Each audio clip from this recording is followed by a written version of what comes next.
اس وقت کوئی بھی رپورٹ کروانے کے لیے پولیس اسٹیشن کا رخ نہیں کرتا تھا۔ میں نے اپنے اہلکاروں سے کہا کہ تم لوگ باہر سنبھال لینا، اس مخبر کو تو آج میں ایسی سزا دوں گا کہ زندگی بھر یاد رکھے گی۔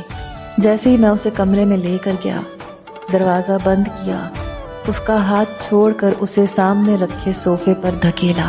وہاں جا کے گری تھی۔ میں نے کہا آج تمہیں بتاتا ہوں پولیس والے کیسے ہوتے ہیں۔ مجھے حیرت تھی کہ وہ آرام سے صوفے پر جا کر بیٹھ گئی۔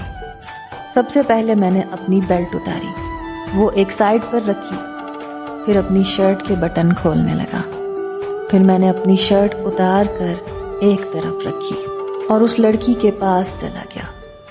جیسے ہی اس کا نقاب اتارا میرے ہوش اڑ گئے، کیونکہ وہ شمیم تھی۔ اسے دیکھ کر میں سمجھ نہیں پا رہا تھا کہ کیا کروں اور کیا نہ کروں۔ اس کی آنکھوں میں آنسو تھے۔ کہنے لگی رک کیوں گئے انسپکٹر صاحب، لو اپنا بدلہ لو، مجھے برباد کرو۔ میں تو یوں تھا، سمجھ ہی نہیں آ رہی تھی بات کیسے شروع کروں۔ میں نے کہا تم میری مخبری کر رہی تھی؟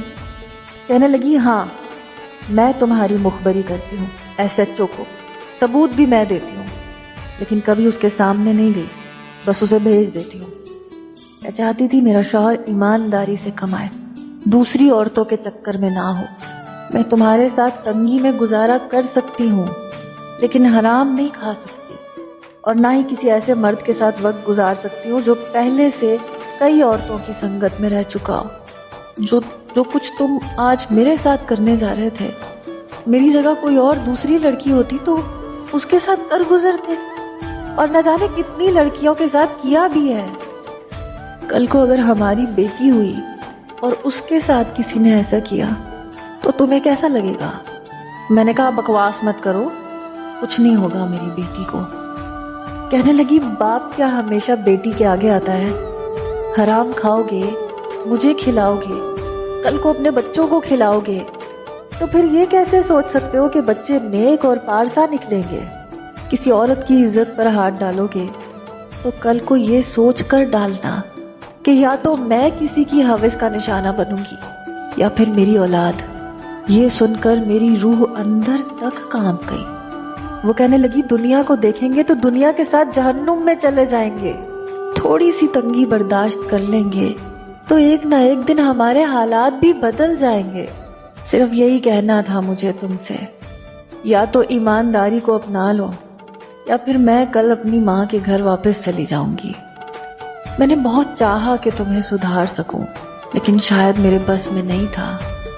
میں اسے اپنے ساتھ گھر لے گیا، اس سے وعدہ کیا کہ آئندہ کبھی بے ایمانی نہیں کروں گا، نہ تمہارے ساتھ نہ ہی اپنی ڈیوٹی کے ساتھ، کیونکہ جو آئینہ شمیم نے مجھے دکھایا تھا وہ میرے اندر کے ضمیر کو جگانے کے لیے کافی تھا۔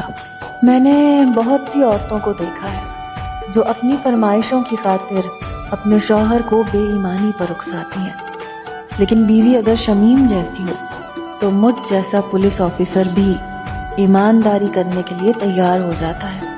آپ کا کیا خیال ہے؟ کمنٹس میں ہمیں ضرور بتائیے گا۔